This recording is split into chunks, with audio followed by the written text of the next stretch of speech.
तो की हाल चाल है जनाब, तुसी देखते पे हो अपना देश पंजाब टीवी ते मैं ਤੁਹਾਡਾ बेसबान मुहम्मद नदीम खरल।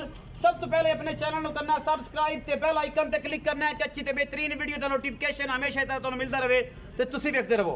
अज जिहड़ी मझ लैके हाजिर होए हैं अल्लाह के फजल नाल सुबह भावें तीसरा है लेकिन तुहानू थब्बियां वाले चड्डियां दियां मझां और चंगियां सुथरियां 18-20 सरी मझी हमेशा अपना देश पंजाब टीवी की जीनत बन गई। ए जनाब मझ लैके हाजिर होए हैं, ये मझ तीसरा सुआ जनाब सुईए हुणे जेर पाई है कि नहीं पाई, ये जनाब बाबा मालक नूं सारी गल्लां कंफर्म कर लेनी है। पिछे जनाब ये कट्टी है या कट्टा है, पिछे कट्टी सो और जनाब मेले लाई फिरदी है। ये जनाब मझ खुडा मैनू फुट दा हड्डी मैनू 1 और 2 फुट चौड़ा बाना सार तो धुन्नी तक अल्लाह के फजल नाल गल्लां नाल नहीं काम करके दिखाई देने। अपना देश पंजाब टीवी नीली दे ब्रांड हमेशा तुहाडे वास्ते लैके हाजिर होंदा है। ए जनाब लैके आए तीसरे सूबे दी मझ अल्लाह के फजल नाल मैनू हड्डी 1 बरीक पूरी मैनू खुडा नस्लां जातां और एक एक चीज़ जिहड़ी है हमेशा दी तरह तुहाडे सामने मेरा कैमरामैन पूरियां मेहनतां दे नाल तुहाडा वीर है और जनाब ये पूरियां मेहनतां और अपनी पूरी कोशिश मेहनत दे नाल ये जनाब मझ दी पूरी तसल्ली करवा रहा है। बाकी लैने देने मुकद्दर होंदे ने। ए जनाब मझ दा डेल डोल तुन्नी कोले दा मैनू निशान कोनी, अख सफेद चिट्टी कतरी कतरी मैनू सेरे पिछले पासों जनाब खब्बा मोड़ लई फिरदी है और जनाब पिछे कट्टी सू हुणे सुई है तकरीबन घंटा को है जेर पाई है कि नहीं पाई ये आप मालक नूं पुछना है। अखां बिल्लियां ने मुछ बगी है धौन वलैत लम्मी और बड़ी खूबसूरत जो जनाब मझ खास नीली दी जिहदे विच कोई वाधा घाटा नहीं। बाकी लेने देने हमेशा इस तरह मुकद्दर होंदे ने और अपना देश पंजाब टीवी ने तुहाडे वास्ते हमेशा नीली दे ब्रांड मंगवाए ने और लियादे ने और तुहाडे वास्ते खास नीली दी मझां थब्बे लाई फिरदी है सार चक्की फिरदी है।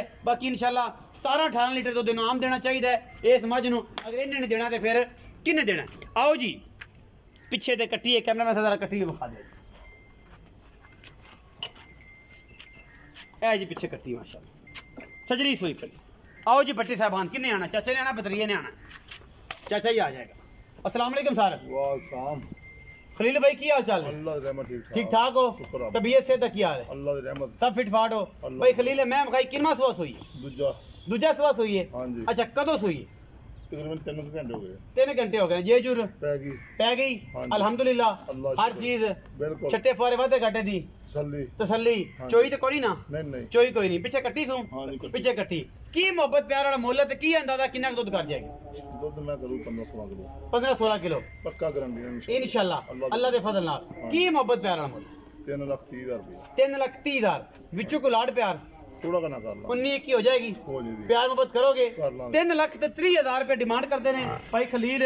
बाकी मैं हैगी जनाब दूजन उन्होंने बकौल मैं जनाब तसलियां कराने वास्ते भरावां दियां माशाल्लाह मेले लाई फिरदी है गल्लां नाल नहीं काम करके दिखाई देने और सार चक्की फिरदी है माशाल्लाह। अखां आले बेहतरीन तरीके नाल जानते हैं मझ नूं। बाकी लेने देने मुकद्दर ने 3,30,000 रुपये विच मोहब्बत प्यार भी है थोड़ा बहुत रखा पिछे कट्टी है मैं बहुत चंगी हड्डी टाका खुडा पुट्ठा हर चीज़ पूरी कोई धुन्नी कोल दा निशान नहीं। अपना बहुत सारा ख्याल रखा जे। पाकिस्तान जिंदाबाद, पाक आर्मी जिंदाबाद।